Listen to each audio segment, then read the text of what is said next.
வணக்கம். இன்னொரு வணக்கம். ஏன்னா கேமரா முன்னாடி ஒருத்தர் இருக்காரு, அவர் வணக்கத்தை என் மூலமா சொன்னார், சொல்லிடுறோம். அப்புறம் எங்க முதல் வீடியோ மக்கள் நல்லா ரசிச்சு பார்த்துருக்கீங்க. லைக்ஸ் வியூஸ் நிறைய வந்திருக்குன்னு மக்கள் சொல்லி இவர் சொல்லி நான் கேட்டேன். அதில் ரொம்ப சந்தோஷம். இதே ஆதரவை எங்களுக்கு நீங்க தொடர்ந்து தரணும். அது மாதிரி இந்த யூடியூப்பை பார்க்குற நேயர்கள் லைக் பண்ணுங்க, ஷேர் பண்ணுங்க, சப்ஸ்கிரைப் பண்ணுங்க. அப்போதான் நிகழ்ச்சி தொடர்ந்து உங்களுக்கு வந்துகிட்டே இருக்கும். ஆமா மிஸ்டர் ராம், நீங்க ஏதாவது மக்களுக்கு சொல்ல வரீங்களா? ஆண்டியோட நேயர்களுக்கு வணக்கம். எங்களோட முதல் கண்டென்ட்டுக்கு நீங்க இந்த அளவுக்கு ஆதரவு கொடுப்பீங்கன்னு எதிர்பார்க்கல. ரொம்ப சந்தோஷம். இதே போல ஆதரவை தொடர்ந்து எங்களோட கண்டென்ட்டுக்கு நீங்க கொடுக்கணும். அதே போல சப்ஸ்கிரைப் பண்ணி எங்களை மேலும் மேலும் வளர உங்களோட ஆசை எங்களுக்கு தேவை. ஆண்டி மடம் நேயர்களுக்கு அனைவருக்கும் வணக்கம். ரொம்ப சந்தோஷம்.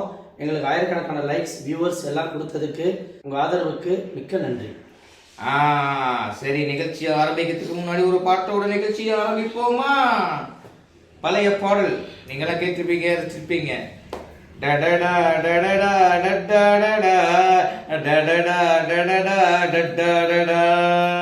இது எதுக்கு சம்பந்தமே இல்லாம இந்த பாட்டு? ஏங்க பாட்டுல எத்தனை டா டா டாடான்னு வருது. இப்ப கூட உங்களுக்கு புரியலையா? என்ன டாடாவா? ஆமாடா, சாரி, ஒரு ஃப்ளோல வந்துச்சு. அதான் டாடா. இயக்குனர் கணேஷ் கே பாபு அடுத்த படம் ஏதோ எடுக்கிறாதும், அதை டீசர் ரிலீஸ் பண்ணிக்கிறதாவும் நீங்க சொல்லிதான் எனக்கு தெரியும். அதை பத்தி தீபக் நீங்க என்ன சொல்ல வரீங்க? கராத்தே பாபு அந்த படத்தோட பெயர். ஓ, அந்த படம் தானா?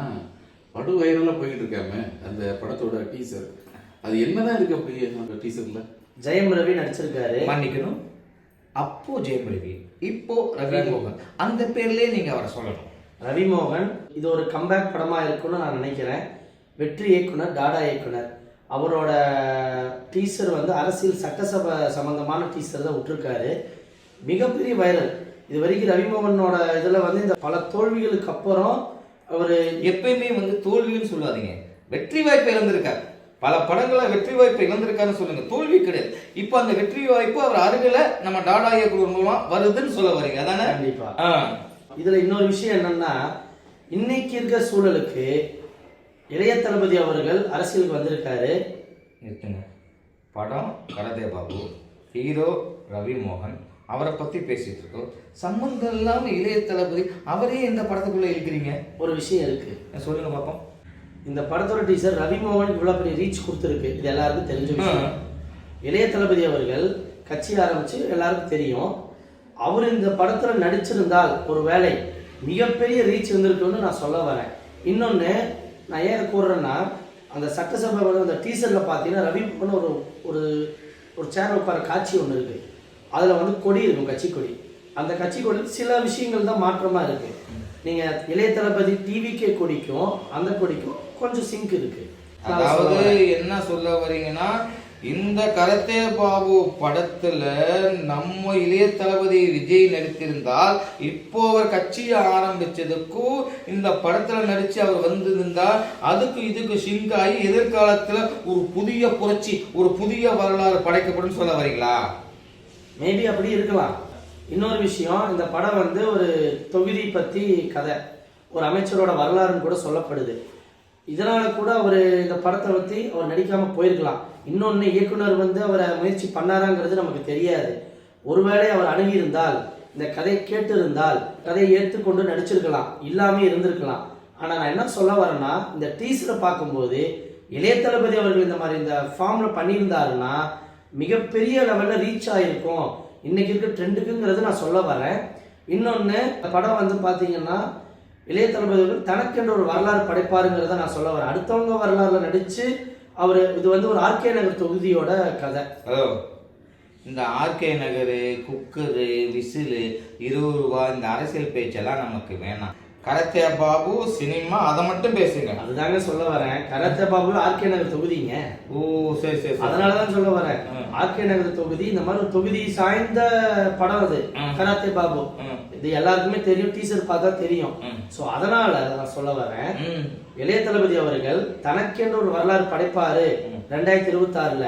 அது ஒரு வரலாறா நாளைக்கு வருங்கிறது நான் கூறுறேன் இந்த படத்து மூலம். அதாவது நீங்க சொல்றதை பார்த்தா இந்த ஒருத்தர் பேசுவார், எங்கேயோ ஆரம்பிச்சு எங்கேயோ முடிச்சு எதுவும் புரியாம எதுவும் தெரியாம இருக்கு, அதே மாதிரி பேசுறீங்க.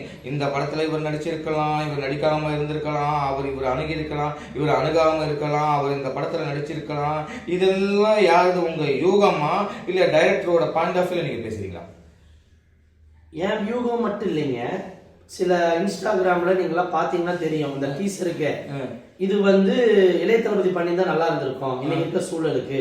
விஜய் ஃபேன்ஸோட வியூஸ் எல்லாம் நிறைய இருக்கு, கமெண்ட்ஸ் எல்லாம், அதெல்லாம் நான் பார்த்தா சொல்றேன் சோஷியல் மீடியால. ஓ கரெக்ட், இன்ஸ்டாகிராம், ட்விட்டர்ஸ் அதெல்லாம் பார்த்தவங்களுக்கு இது புரியும். நீங்க சொல்ற விஷயம் நல்ல விஷயம். அதாவது இந்த இதெல்லாம் பார்த்து இப்படி இருக்கலாம் சொல்றீங்க. ஒரு முக்கியமான விஷயம் மறந்துட்டீங்க. ரவி மோகன் பேமெண்ட் வேற, நம்ம இளைய தளபதி பேமெண்ட் வேற. அதோட ப்ரொடியூசர், அந்த ப்ரொடியூசர் விஜய்க்கு பேமெண்ட் கொடுக்குற அளவுக்கு வளர்ந்துருக்கணும், அந்த அளவுக்கு படம் ரீச் ஆகிடும். கிட்டத்தட்ட சொல்ல போனா ஒரு 300-400 கோடி பட்ஜெட்ல அந்த படம் எடுக்கணும். அப்படின்னா அதுக்கு அந்த ப்ரொடியூசர் தாங்கி இருக்கணும். இப்போ ரவி மோகனுக்குன்னு ஒரு பட்ஜெட் இருக்கு, அந்த பட்ஜெட் தான் அவர் எடுத்துட்டு இருக்காரு. புரியுதா? புரியுதா? ஒரு நிமிஷம் சொல்லுங்க. நீங்க சொல்றேன், இளைய தளபதி படம் பண்றேன்னு சொன்னா அமெரிக்கா வரைக்கும் தயாரிப்பாளர்கள் ரெடியா இருக்கிறாங்க. நானே ரெடியா இருக்கேன். அப்புறம் என்ன பக்கத்துலயே இருக்கு, ஃபைனான்ஸ் பக்கத்துல இருக்கல, அப்புறம் நான் ஏன் படம் போடுறேன்? கரெக்ட். சோ அதனால சொல்ல வரேன், இயக்குனர் சாதாரண ஆள் இல்ல, டாடாங்கிற மிகப்பெரிய ஒரு வெற்றி இயக்குனர். நாங்க டாடா ஒரு மரியாதை இல்லாம டாடான்னு ஒரு பிரிச்சுட்டா அவரை பெரிய இயக்குனர். டாடா வந்து ஒரு மரியாதை சொல். டாடா உங்களுக்கு கோபம் வருதுல்ல, அவரு பெரிய இயக்குறீங்க, படம் வெற்றி ஆயிடுச்சு அதனால இயக்குறன்னு சொல்ல வரீங்க. அந்த தந்தைக்கு மகனுக்கான பாசம், அந்த பாண்டிங் இருக்கு பாத்தீங்களா? எல்லாருமே அம்மா மகனுக்கான பாசத்தை பார்த்திருக்கோம், டாடாலதான் தந்தைக்கு மகனுக்கான பாசத்தை நம்ம பார்த்தோம், அம்மா இல்லாம. சோ அதால நான் சொல்ல வர வெற்றி இயக்குனர் உண்மையிலேயே நல்ல கதை, நம்ம அதுக்கு பேச வேண்டாம். அதாவது நீங்க என்ன சொல்ல வரீங்கன்னா, இந்த வரலாற்று படத்தில் விஜய் நடித்தால் புதிய வரலாறு படைக்கலாம், ஆனா மற்ற வரலாறு படத்தில் நாம் நடித்து நம் வரலாற்றை ஏன் மற்றவர்கள் தெரியாமல் போக வேண்டும், பின்னாலும் நம் வரலாறு மற்றவர்கள் பேசப்பட வேண்டும் என்பதனால் இந்த படத்தில் அவர் நடிக்காம இருக்கலாம் அப்படின்னு ஒரு கெஸ் பண்ணி சொல்றீங்க. கரெக்டா? கண்டிப்பா. இதுல இன்னொன்னு, அடுத்த படம் வந்து தளபதியோட ஜனநாயகம். அந்த ஜனநாயகனா ஜனநாயகமா? ஜனநாயகன், நாயகன் அதாவது கதாநாயகன், ஜன கதாநாயகன் வந்து ஜனநாயகனா சொல்ல வரீங்க. இது கூட அரசியலுக்கு இதுவும் இருக்குது. அதுல உள்ள விளம்பரம் சமீபத்துல வந்திருக்குது. அந்த எம்ஜிஆர் வந்து நானேட்டு அந்த சாட்டையை சொல்லிட்டு இருக்கிற மாதிரி அந்த ஆட் வந்து கொஞ்சம் சர்ச்சைக்குள்ளாகி தான் வந்திருக்கு. நல்லா கருத்து, அதான் நல்ல ஒரு விஷயங்க. இவர் வாத்தியார் படத்துல வச்சிருக்கலாம், யாரு நம்ம விஜய் மாஸ்டர். மாஸ்டர் அதான் வாத்தியார். ஆனா எம்ஜிஆர் ஒரிஜினல் வாத்தியார், அதான் பல பேரால் வாத்தியாரா பாவிக்கப்பட்டு வாத்தியாரா கையெழுத்து கும்பிடப்பட்டு வணங்கப்பட்டிருக்காரு. அதனால வாத்தியார்ன்றது ஒரே வாத்தியார் தான். நானாயிட்டால் அப்படின்னு சவுக்கு எடுத்து அடிச்சா அது எம்ஜிஆர் மட்டும்தான். மற்ற அவர் பாணியை பின்பற்றி நடிக்கலாம ஒழிய யாரும் எம்ஜிஆர் ஆக முடியாது. ஒரே ஒரு நிலவு, ஒரே ஒரு சூரியன், ஒரே ஒரு எம்ஜிஆர். இதில் எந்த மாற்று கருத்து எனக்கும் தெரியாது, எங்களுக்கும் கிடையாது. அப்புறம் நான் சொல்ல ஒரு விஷயம், வாத்தியார் அவர் ஒருத்தர் தான், ஆனா அவரோட வாழ்க்கையுமே அவரை மாதிரி பின்பற்றி இளைய தளபதி வந்தா சந்தோஷம் தான். அது ஓகே. அதாவது கொள்கைகள் இருக்கு, ஒருத்தர் கொள்கைகளை பின்பற்றி நடக்கிறது அவங்க முறை. அதாவது எம்ஜிஆர்னு ஒரு கொள்கை வச்சிருந்தாரு. அதாவது நீங்க பாத்தீங்கன்னா எம்ஜிஆர் அப்போ படத்துல இருந்து நானாயிட்டால் அதான் முதலமைச்சர் ஆனால் அப்படி நான் முதலமைச்சர் ஆனால் என்ன நான் பண்ணுவேன் அப்படின்ற மாதிரி பாடல்கள், அவருக்கேற்ற பாடல்கள் உருவாக்கப்பட்டு அது நடிக்கப்பட்டு ஒரு முதலமைச்சருக்கான தகுதியை தன் படத்தின் மூலமாக வளர்ந்துகிட்டே வந்திருக்காரு. விஜயும் அப்படி சொல்லலாம். ஆனா விஜய் பாத்தீங்கன்னா முதல் படம் நாளைய தீர்ப்பு. நாளைய தீர்ப்புனா என்ன? அவர் முதலமைச்சர் ஆகலாம். இதனாலே அவர் முதல் படத்துக்கு நாளைய தீர்ப்புன்னு வச்சிருக்கலாம். அந்த நாளைய தீர்ப்பு படத்துல பாத்தீங்கன்னா அநீதி எதிர்த்து கேட்டிருக்காரு. இப்போ விஜயும் அதே மாதிரி இங்க ஜனநாயகத்தில் நடக்கிற அநீதிகளை எதிர்த்து கேள்வி கேட்டுக் கொண்டிருக்கிறார். ஆனால் அதற்கு ஒரு தீர்வு கிடைக்க வேண்டும் என்றால் அவர் அரசியலில் இறங்கிவிட்டார். ஆனால் முதலமைச்சர் ஆக வேண்டும். ஆனால் முதலமைச்சர் ஆக வேண்டும் என்றால் மக்கள் ஆதரவு அவருக்கு வேண்டும். இது நம்ம யார் கையிலும் இல்லை, மக்கள் கையில் இருக்கு. அவர் கொள்கைகள், அவர் வழிமுறைகள் மக்கள் ஏத்துக்கிட்டாங்கன்னா அடுத்த முதல்வரா நம்ம அவரை பார்க்கலாம். இது நம்ம கையில இல்ல, விஜய் கையிலயும் மக்கள் கையில தான் இருக்கு. நீங்க ஏதோ சொல்ல வந்தீங்களே, அதாவது சினிமாவில் கஷ்டப்பட்டு மேல ஒரு இன்னைக்கு உச்சக்கட்ட நடிகராக வந்தது மாதிரி அரசியல்லையும் இப்போ இறங்கி இருக்கிறாரு. அவர் மேலும் வளர்ந்து மேல பெரிய இடத்துக்கு வரணும் அப்படின்னு சொல்லிட்டு ஆண்டிமட சார்பாக வாழ்த்துக்கிறேன். நல்ல விஷயம் தான் நீங்க சொன்னீங்க. படிப்படியா முன்னேற, அதாவது அவர் முதல் படத்தில் நடிச்சு ஒரு நாயகன் அந்தஸ்து அடைய 10 வருஷம் ஆச்சு. அது மாதிரி மிகப்பெரிய உச்சக்கட்ட நாயகனாக 20 வருஷம் ஆச்சு.